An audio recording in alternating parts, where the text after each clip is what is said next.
So here we are with Elin and Zack from the Blues Pills. How are you guys? Doing great. Good. So what's the birthday? Good. Whose birthday was that? Was that album? Like the song or the actual album? The actual album. What did you name that birthday? I think it all this sort of came together, and since when we were done, I had my son. I gave birth to my son, so it interrupts that. I think also with the whole album cover, since I was 8 months pregnant when we took that, so it all just sort of made sense. Uh-huh. Yeah. So it's really the birthday, the birthday of your son. Yes. Looking at the pictures, you did the photo shooting while you were pregnant. Yeah. But I think you gave birth to your child in September or something like that. Last October. October. So Yeah. what took you so long from the recordings to the actual release of the album?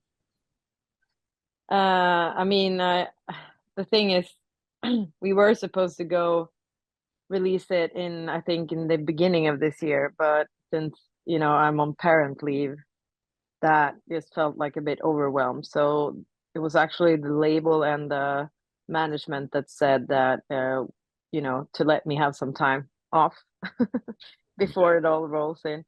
So, which was a wise decision, because in my head I was like, no, I can work. But I really appreciated time I got to spend with my son. Yeah. Mm-hmm.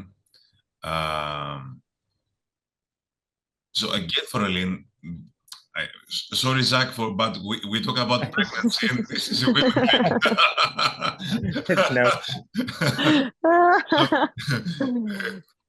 We'll come back to you later, because it's not a man thing, the pregnancy. Yeah. But how was it to record the album while being pregnant? And did that state of being pregnant have to do with the fact that the album is more uplifting than ever before, I think, at least my eyes? Probably. I mean, it really helped, like, mentally to be pregnant, because my worries, or my, like, I had something. I mean, more important. Yes, it was more important, like how it was going with the pregnancy and my son. You're a bit worried. And this was this was the first time. So this is my only child. But on the other hand, at the end when we recorded, because I think the last two songs we recorded, then I was 9 months pregnant. So then the physical aspect turned pretty hard, with singing, and you have like your lungs up in your throat.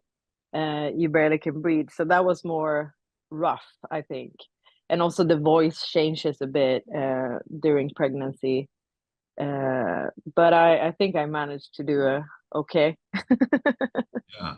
Zach, do Yeah. you think that the new album is actually more uplifting than ever before for Blues Pills? Yeah, I think like when we were recording the album, not only Elin, but like everyone in the band, we were like in a good place, and everyone felt like very happy while we were making the album. For some reason, this time around, like it was just, where everyone was in life. And I think that kind of came out in the music. And like the songs, a lot of the songs do sound a bit happier than on previous albums. Yeah, and did it have to? And it's exactly the opposite than the previous album, which was you had many problems during the COVID. It was postponed, and it was really a mess. Not the final result, but everything behind it. I think it was completely different thing. Yeah. Yeah, it was pretty much the opposite, I think.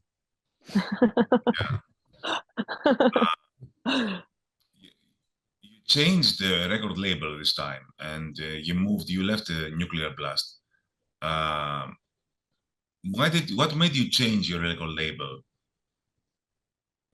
I mean, we had like our our deal with Nuclear Blast was for 3 albums, which we did. So the deal was kind of up, and we just sort of felt like we Nuclear Blast is such a metal label, and we've never been a metal band, so it worked really good, and we were happy for that time. But we just wanted to try something else to see if it would help us to like reach more fans outside of the metal scene. Because it feels like we already reached all the metal people that we can, because like Blues Pills is never going to be the biggest metal band in the world because we aren't. Yeah. Did it partially have to do with the fact that Nuclear Blast is focusing more on the digital aspect of the music after being acquired by Believe? Yeah, I mean, it was also like they changed a lot of people that worked there. So I think like during Holy Moly, I think that they haven't got their stuff together, I think. And then Corona happened because they were all new people at the record label.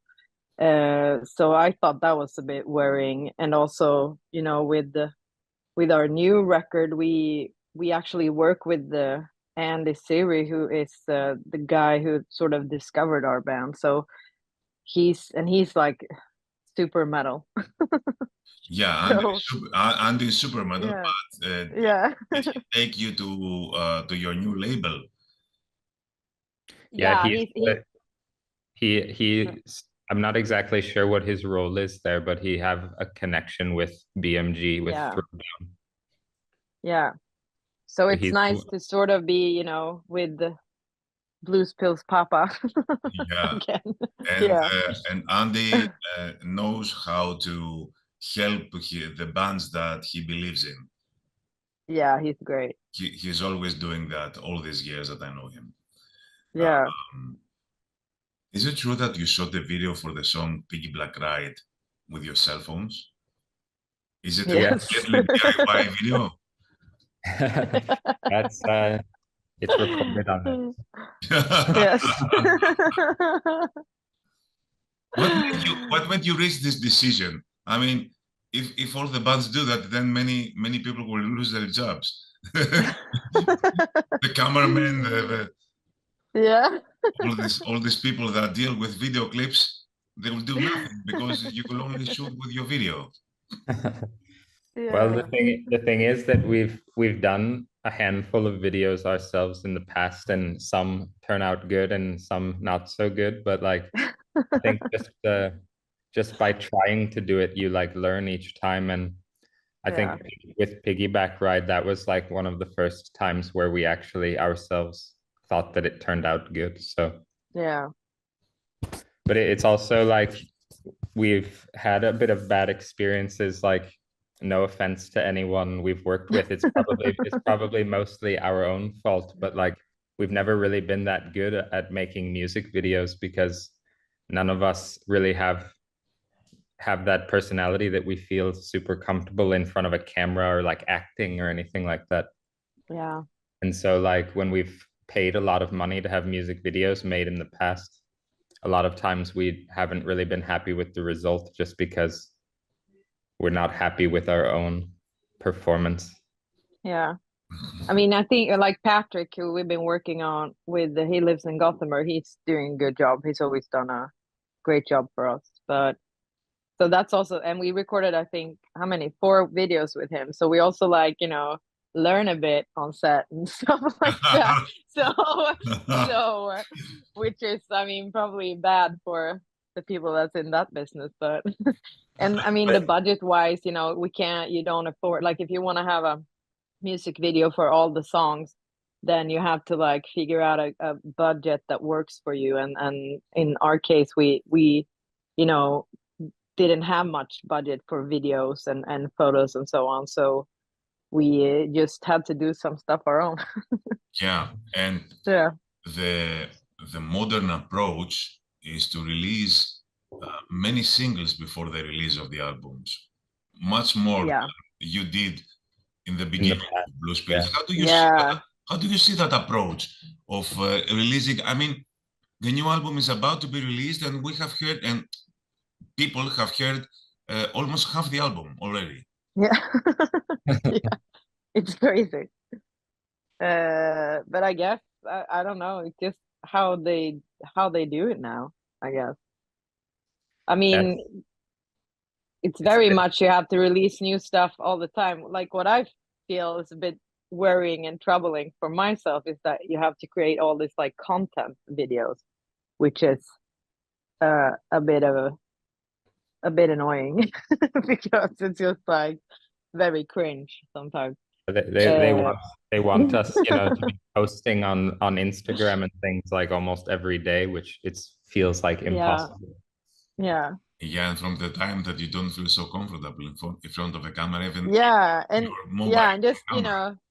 and just 10 years ago, all you had to do is like take a cool picture from time to time and just like post it. It wasn't like you have to post like 5 times a day. It's like Jesus Christ, like what should I post on? Like when I change my son's diaper or like what? Like what? Yeah, perhaps you should do that.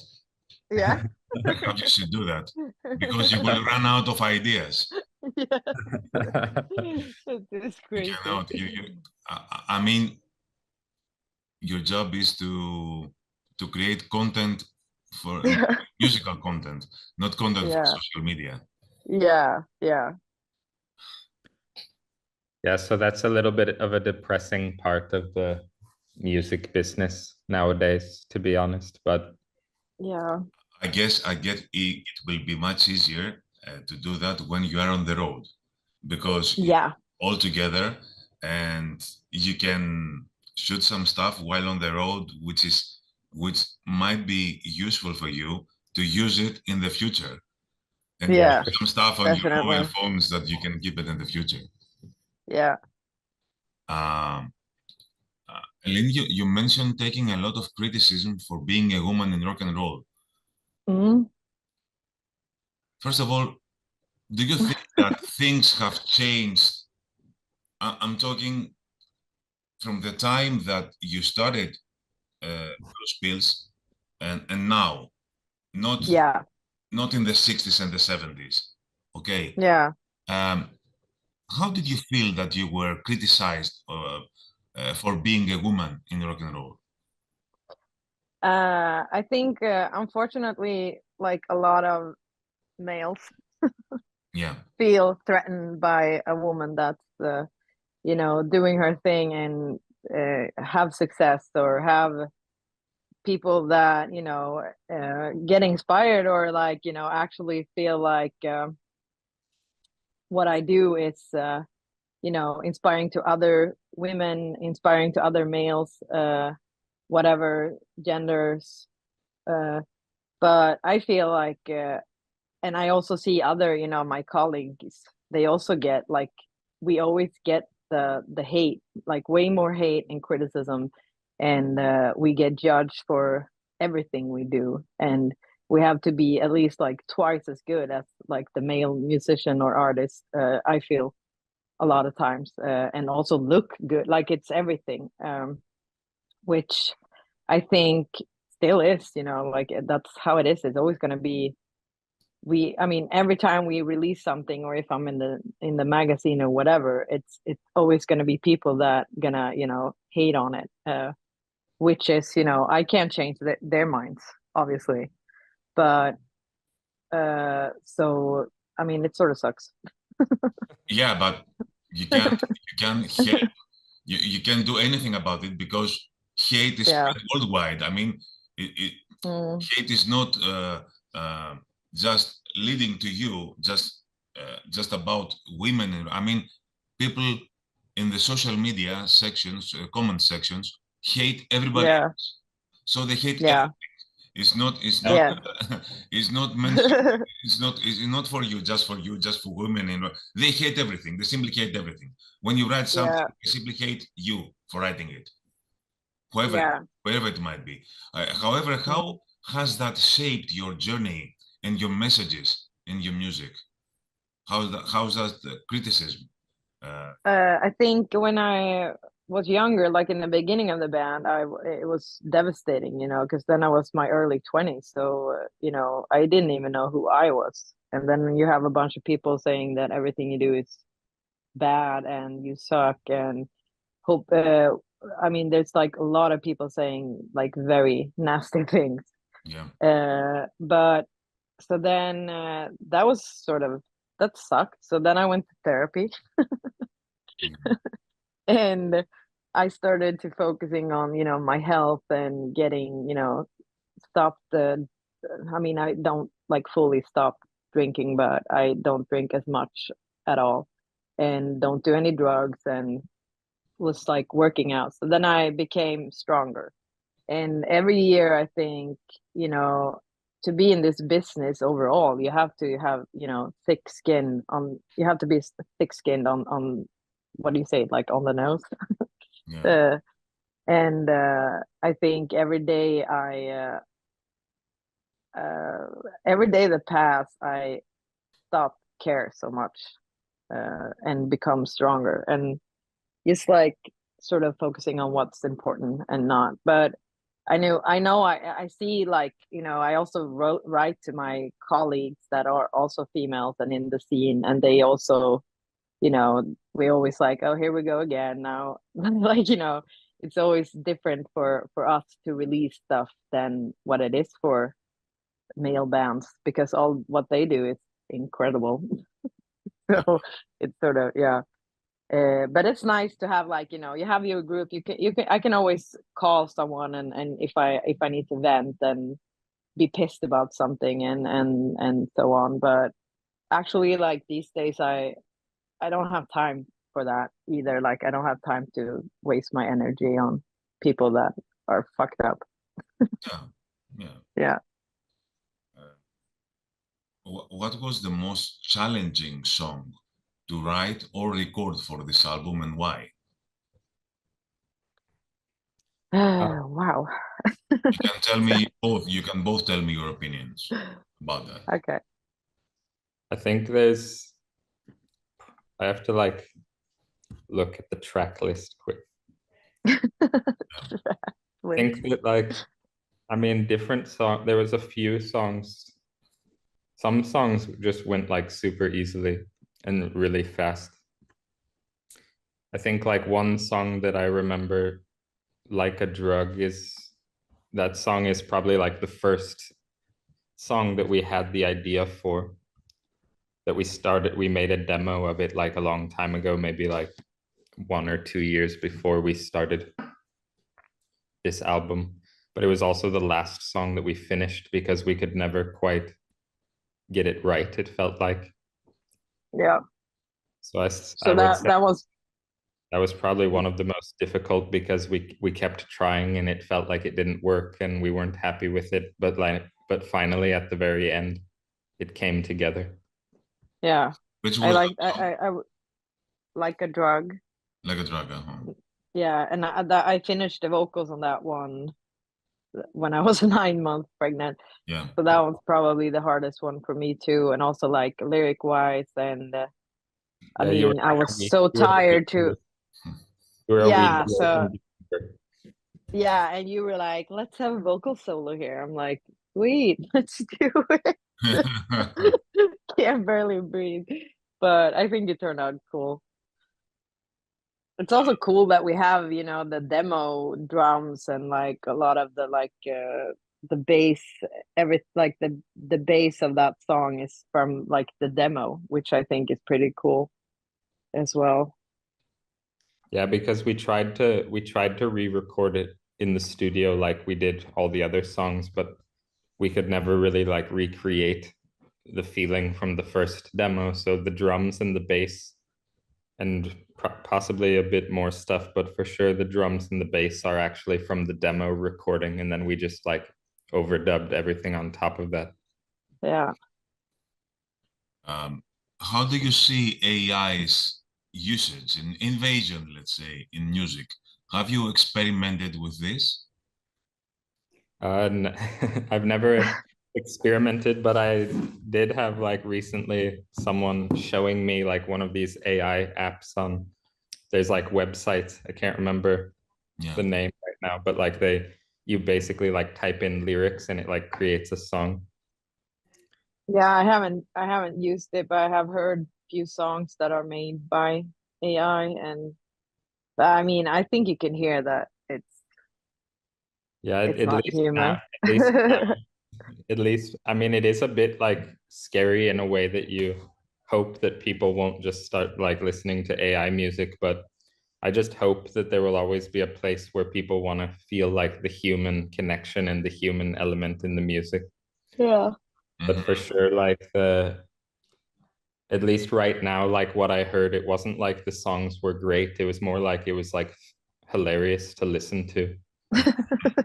But it was like it wasn't like, wow, what an amazing song. But at the same time, it's still a little scary, of course, because if it's there now, then like who knows what it'll be doing in like 10 years.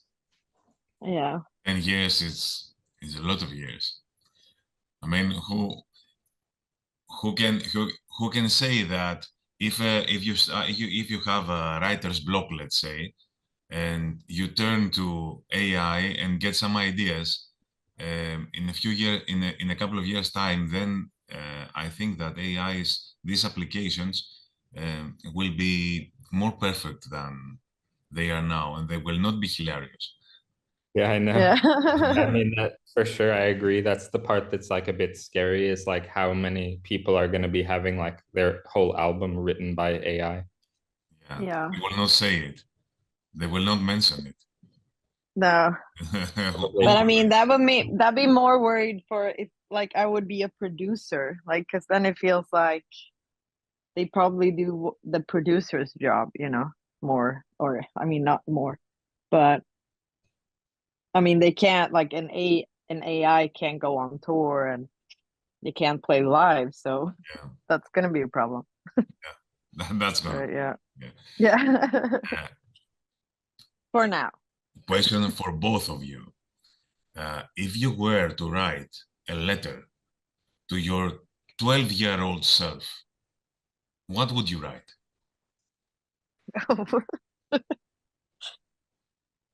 uh don't start smoking.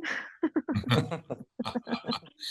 are the And things that be you're going to tell to your son. kind. These are the things that you're going to tell to your son. Don't cheat. Don't smoke. Don't take any drugs. Be kind to yourself. Have fun. Don't take life too serious. That's what I would say.